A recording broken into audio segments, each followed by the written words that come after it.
jumped in the mix in Mississippi State? No, it was early still. It was pretty early in the process. So I don't think when they got kind of when Mississippi State jumped in, I hadn't even made a visit yet. So I was obviously well aware of Mississippi State and Clark and Palmero and those guys and Bobby Thigpen and Jeff Brantley and quite honestly, I feel like I just watched them on TV in the College World Series in '98 that summer. So was well aware of what was going on in Starkville. Okay. That is really cool. All right. As that progressed and unfold, was there still another team or two? I mean, did it come down to two or three and you were going, I love Mississippi State, but I also love another team? How did that work out? Yeah. It was interesting. I mean, being an Ohio kid, I kind of just had this yearn to go down south, and going down south to play baseball was always a thing. And so, we messed around down south a little bit with some schools, Florida, a couple schools in Florida, and but I remember my mom came with me on my visit, and we came in. It was a football weekend, but it was parents' weekend for baseball, and everyone, this, there was probably 3,000 people at a Saturday morning scrimmage. Mm-hmm. I just remember looking at my mom going like, this isn't normal. Like, I don't think this is like, I don't think this is how things normally go at some of these other places we've been, Mom. And she was like, yeah, I don't think so either. And, for a mom to say, yeah, I'm good with you going 14 hours away from home, it was a pretty cool experience. That's awesome. Did you grow up an Ohio State fan? I did, yeah. So my dad, I grew up in the Air Force in a weird way. I was actually born in Biloxi, down on the coast. My dad was in the Air Force. And so we kind of traveled around a little bit, spent most of my younger years outside of St. Louis at an Air Force base there. So kind of grew up a Cardinals fan, Ozzie Smith, Jack Clark, that kind of group. And then we moved back to Ohio when I was in middle school. But, always grew up an Ohio State fan.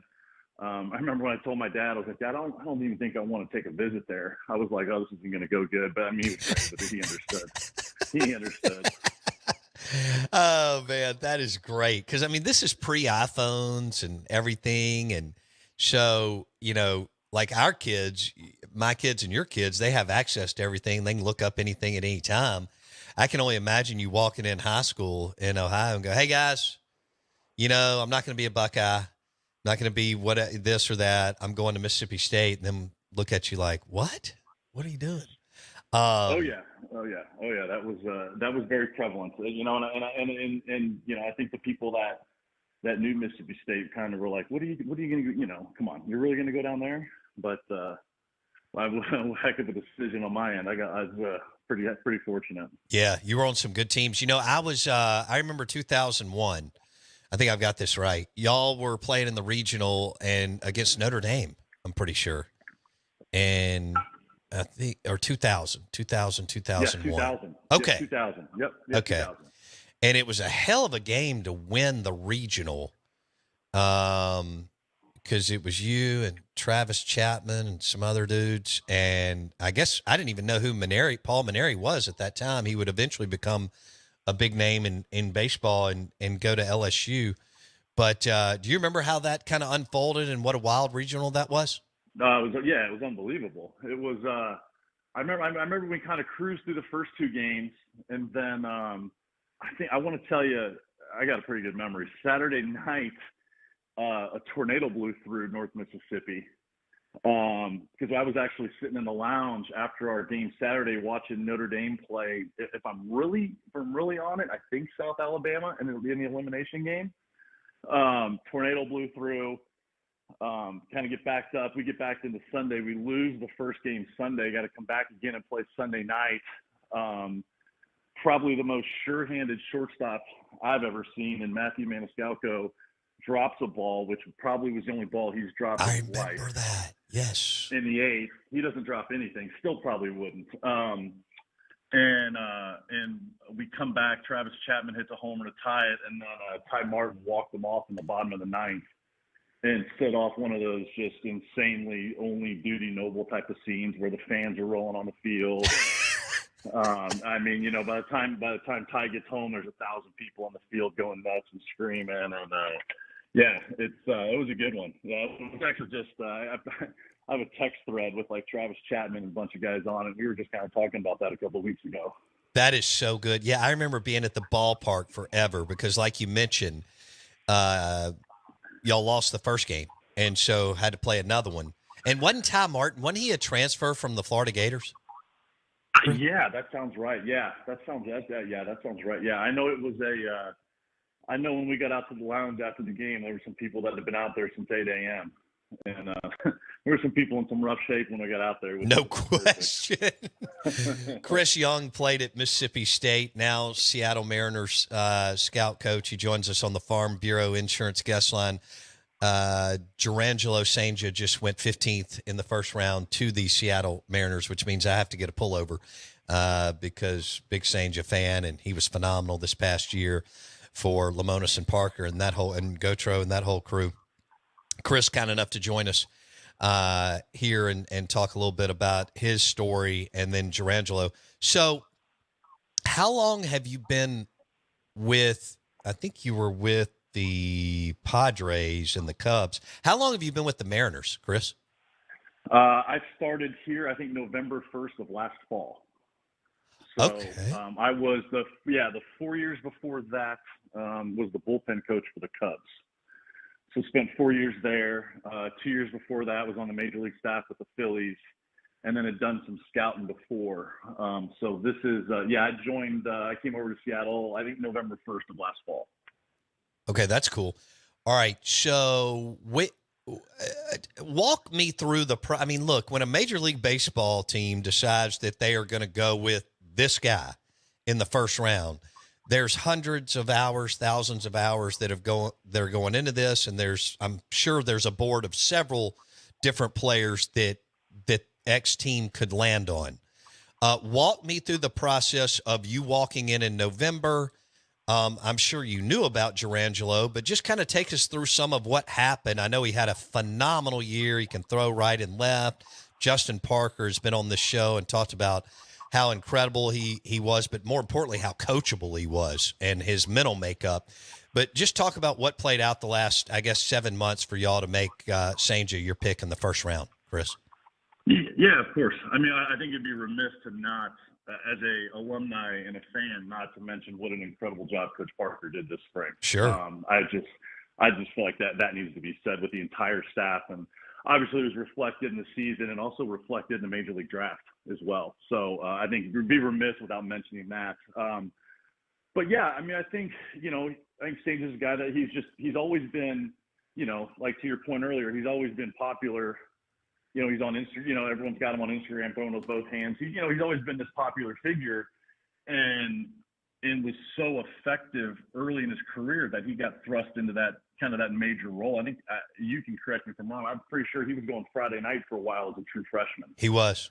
On a team that was struggling, and True. and I think it's hard to pitch in the SEC on a good team on Friday night, yet alone to pitch on the SEC on a Friday night as a freshman, with a team that's struggling. I don't remember a ton of freshmen being really, really good on Friday night in the SEC. I played with one, Paul Mahalam, but it's a short list. And, and I think kind of watching him navigate that and kind of, we'll talk to Coach Lemo a little bit. I mean, he just talked about how he never got down. He stayed positive. He kept working. He kind of set the foundation for this year by, how he responded to that tough year. And quite honestly, just a big assignment, right? Just, the Friday night guy in the SEC that's heavy lifting. And to do it at 19, to do it, to do it as a freshman, do it when you're pitching with both hands, trying to figure a lot of things out. I think he really set the bar for himself this year. And then, you look at the trend up for him this year from, I think, a guy everybody knew about, a guy that everybody felt was going to have a chance to be a really big pick. And then you just kind of look at the way his arrow went as the season went on from, off to a good start, trending well. And then maybe those last 5, maybe last 6 starts where he was as electric as any pitcher in the country. Yeah, he was dominant. You're right. The last part of the year. We're visiting with Chris Young. He's with the Seattle Mariners, and he joins us on the Farm Bureau Insurance guest line. Okay, so as this thing plays out, and like you said, people know about him because he's ambidextrous and all of that. and he was thrown into the fire. You're right, on a bad team, taking Friday nights, and then this year they were really good.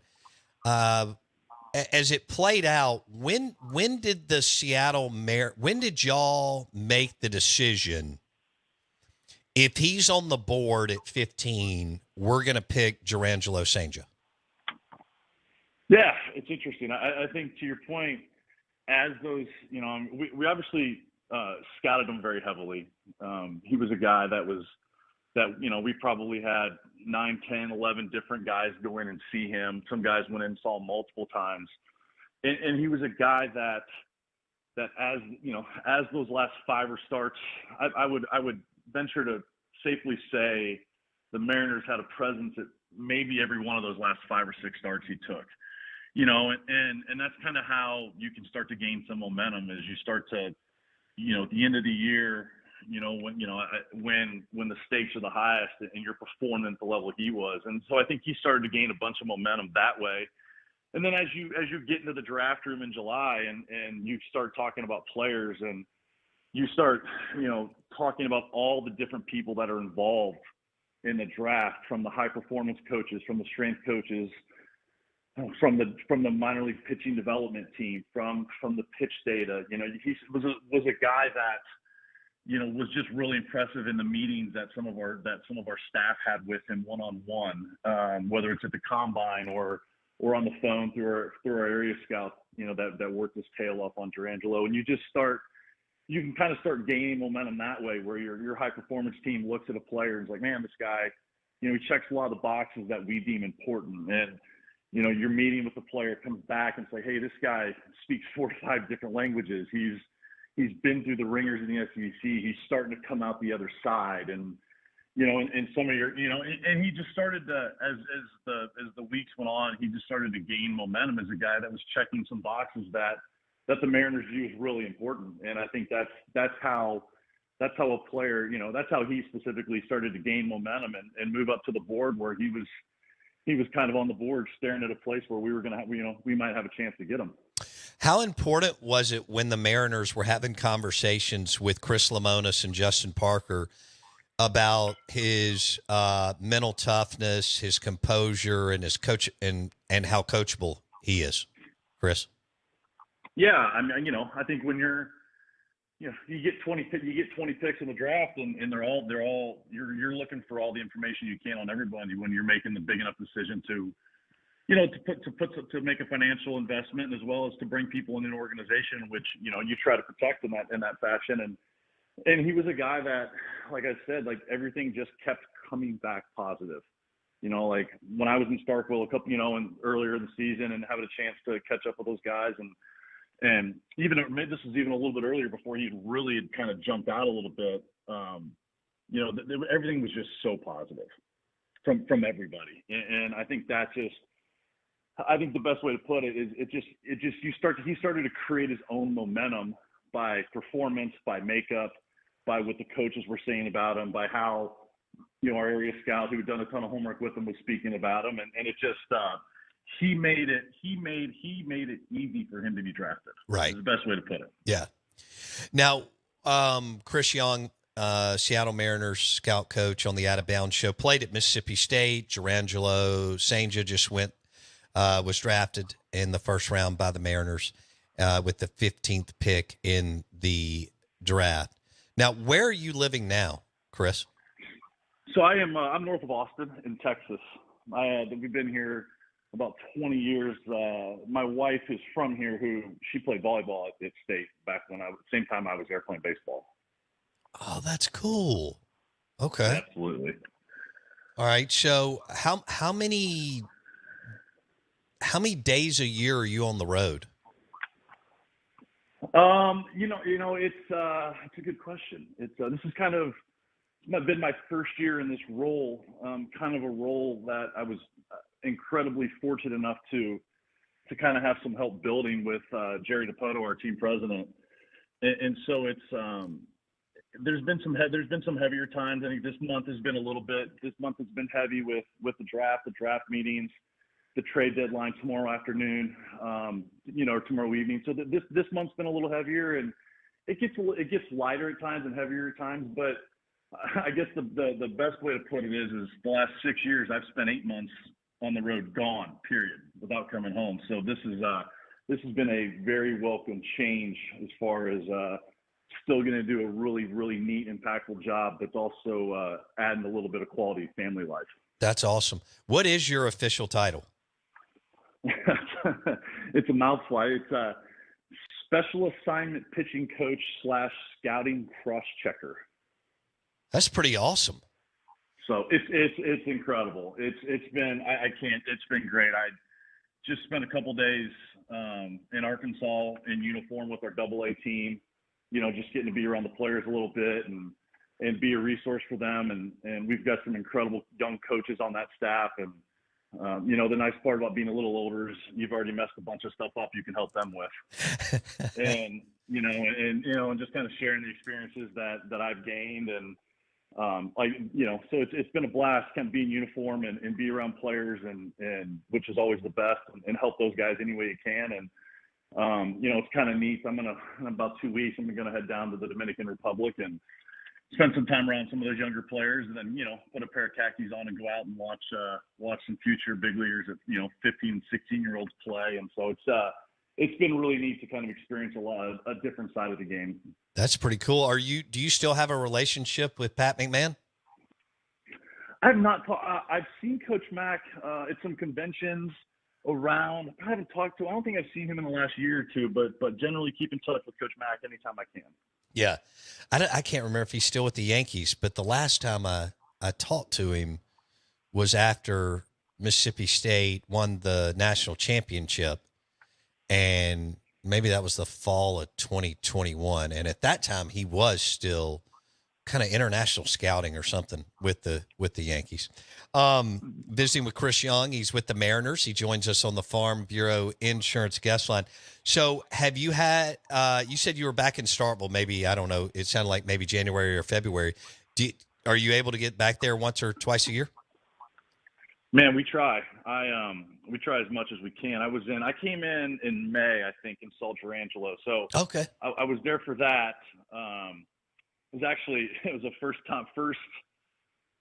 game I've ever watched Mississippi State play at Dudy Noble Field, which was crazy to me. You play there, and then I left as a player and played, professionally, and then kind of went to work. So it was first time back. But yeah, we try and get back once a fall when we can. I've still got just some, the people are just incredible. So it's nice. I actually went down, sat next to Joe Deere for a couple innings one day, the games, and caught up with Joe, and was able to catch up with Mr. Ellis upstairs, and went out in the lounge and saw some of my foster families and things. And so it's such a special place for me. It's such a special place for my wife, for us together, having met there. And I brought my son back to a baseball camp last January. We went and just took a weekend and went back to camp and hung out and went to a basketball game and do some stuff. So we try to get back as much as we can. I'm a little partially excited about this Texas joining the SEC because it means we'll get some Mississippi State sports about 30 minutes south here to go back and go down to see the Bulldogs in Austin when they come in. So that'll be exciting. That is cool. The football team plays in Austin this year, and you'll get the basketball team some, and like you said, the baseball team for a 3-game series every other year. So that'll be great. Chris Young on the Out of Bounds show. That's cool what you just described. Kind of that bond, that network when you wear the M over S, man, that is a special deal. And you talking about going back was really cool. Well, look, thank you so much for hanging out with us today. Congratulations on your career and success with the Padres and the Cubs and now the Mariners. And I know as a Mississippi State alum, how excited you are that Jurrangelo Cijntje is in this Seattle Mariners organization. And we've got to do this again soon, and we appreciate you. Yeah, absolutely. A pleasure. Appreciate it. And anytime you got my number, give me a shout, and we can if there's one thing I love doing, it's talking Mississippi State. So anytime, Bo. Thanks, Chris. Take care, man. Yep. Take care. Chris Young played baseball at Mississippi State, was recruited by Jim Case and Tommy Ratho under Pat McMahon. He's from Ohio. and a couple of showcases. This happens, that happens, and he ends up. He was a hell of a player, by the way. And then he's been in Major League Baseball as a player, and now as a coach, scout for the last several years. And Jurrangelo Cijntje goes 15th in the first round of the MLB draft. He lives outside of Austin, Texas, which is really cool. We appreciate Chris joining the show. And that was brought to you on National Wings Day. That was brought to you by Two Brothers and their amazing wings and food and atmosphere. But don't forget that Older Brother is now open, and that is the sister restaurant from Two Brothers, and it's not but about 10 yards from it in the Cotton District. It's where they were originally. It's a little place, but it's a high-end bistro. It's really, really cool. In fact, I'll be there tomorrow, the next day. I can't remember, for lunch, and I'm looking forward to that. So Older Brother is now open to go along with Two Brothers in Starkville, Mississippi, and their famous wings. We appreciate Chris Young with the Seattle Mariners. If you missed any of that, you can go to YouTube. Search Out of Bounds Sports. YouTube, and our channel is Out of Bounds Sports.